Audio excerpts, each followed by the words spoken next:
place at the moment. So just one question at a time. Just raise your hand. After many decades, after a couple of decades, the tournament is moving to Pakistan. How big will it be for the Pakistani cricket who have been debarred of watching some quality international cricket in the last decade or so? For them, for the fans, how important will it be? Oh, it's going to be huge for the Pakistan cricket fans to be able to have an opportunity for world-class cricket to be able to be in the country. It's certainly, I was very fortunate to be able to experience it in a slightly smaller scale, playing the Pakistan Super League in Pakistan, and that was my first experience going back to Pakistan. That was in 2019 after my previous experience in 2005, and that was really to be honest, one of the highlights of my career.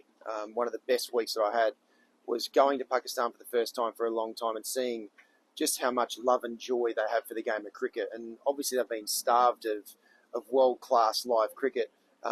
So for now, an ICC event to be able to be in Pakistan is just, the country is just going to light up. It's going to be so beautiful for the Pakistan people to be exposed to live the best cricketers in the world playing in front of their own eyes. So yeah, it's really going to be a special tournament for sure. Just a quick follow-up on that.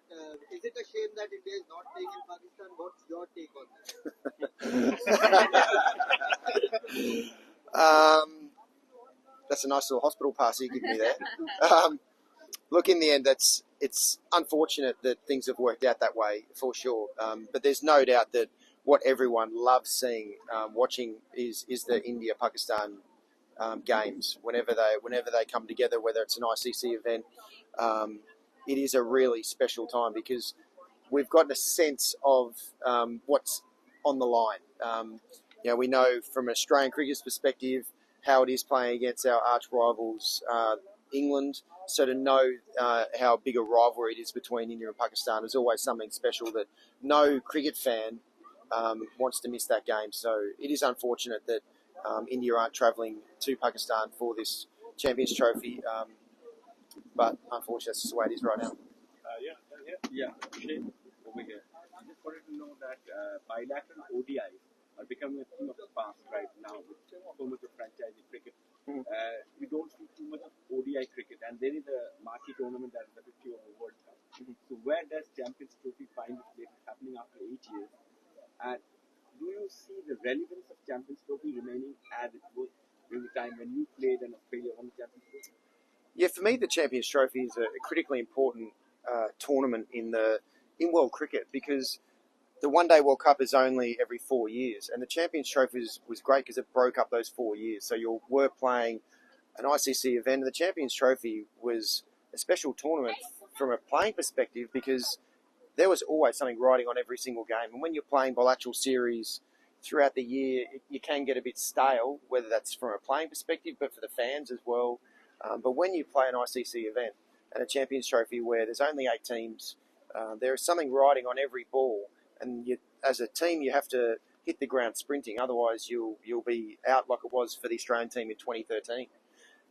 So it's an awesome tournament. Look, I've got incredible memories from my first Champions Trophy in 2002 in Sri Lanka, and then 2006 and 2009, which we won. So look, I've got incredible memories as a team, but also individually as well. With for me, that was the time where I was able to put in some performances that solidified in my own mind that I had the tools to be able to perform for Australia against the very best. Shane, to follow up to that question, how do you see the future of ODI cricket now? You just asked that now bilateral ODIs are not happening. People are more accustomed to T20 cricket. Do you see any changes in the format? Maybe some that, like the Sachin Tendulkar suggested, 25 over, 25 over. Any changes do you see, or how do you make ODIs more interesting? Look, ODIs are very interesting when there's something riding on every single game, and that's where the Champions Trophy provides that. That's from a playing perspective. The players love playing in those games, in those tournaments, but also the fans love watching those because they are fully engaged in every moment of every game. Because if the team gets it slightly wrong, then you're out of the tournament. Whereas the bilateral series, there's not as much context in general across the board, and that's why the more tournaments there are, like an ICC event like the Champions Trophy or the World Cups, that's when the fans really are fully engaged and the players are really putting it all on the line as well. There's no sort of cruise control at all in a Champions Trophy or an ICC event. So, for me, that's the way that you provide. You keep giving one-day cricket the energy that it needs, because it is a great game. It's a great format. It provides that balance between Test cricket and T20 cricket. We never want to lose the format of one-day cricket, but there needs to be context as often as possible, and that's where the Champions Trophy certainly provides that. Rohit? Just want to ask that, how do you see, Rohit Sharma and Virat Kohli, specifically the way they both played their last 50-over tournament in India, 2023 World Cup, and after that, the kind of discussions, the kind of, at this point of time, what they are, going through here in Australia. Do you think that what happened here is not going to influence, this specific tournament at all with Rohit Sharma and Virat's impact in one-day cricket? It's going to be different conditions where they're playing in Dubai. It also, one-day cricket does really free them both up as well. Virat Kohli is an absolute master of one-day cricket. Yes, he's a master of all formats, but especially one-day cricket. You see his extraordinary numbers over a long period of time, averaging around 57, a strike rate of 93 over a long period of time. It's crazy to think the control that he has over his innings, and we'll see that again in the Champions Trophy. Rohit Sharma, like we saw in the One-Day World Cup, when he was at his very best, he was taking on the game. And it's more difficult to be able to do that in Test cricket. Well, I suppose unless you're Sam Constance, then you sort of do that. But outside of that, it's more difficult to be able to do that. And Rohit Sharma hasn't been able to find that balance here in Australia. But when he goes over the batting in one-day cricket, he lets loose. And when he lets loose, that's when we see the very best of Rohit Sharma. So I'd be very surprised if he doesn't perform really well in the Champions Trophy, knowing that he probably doesn't have a lot of time left, whatever that is, but a lot of time left in international cricket. So I'm sure he'll let the handbrake off. Do you want to repeat that question? No, I won't do that to you.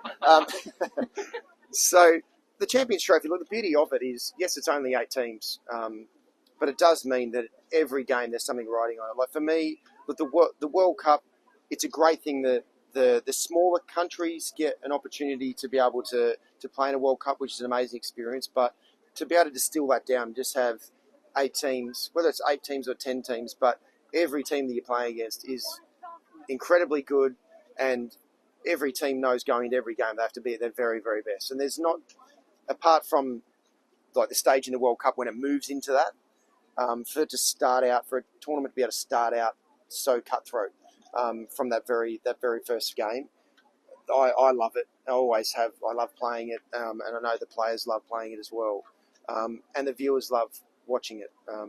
Yes, it means that there's only 8 teams that play in it, and a number of world-class teams do miss out. But I do love the thought of it really being a high-end tournament where there is something riding on every ball.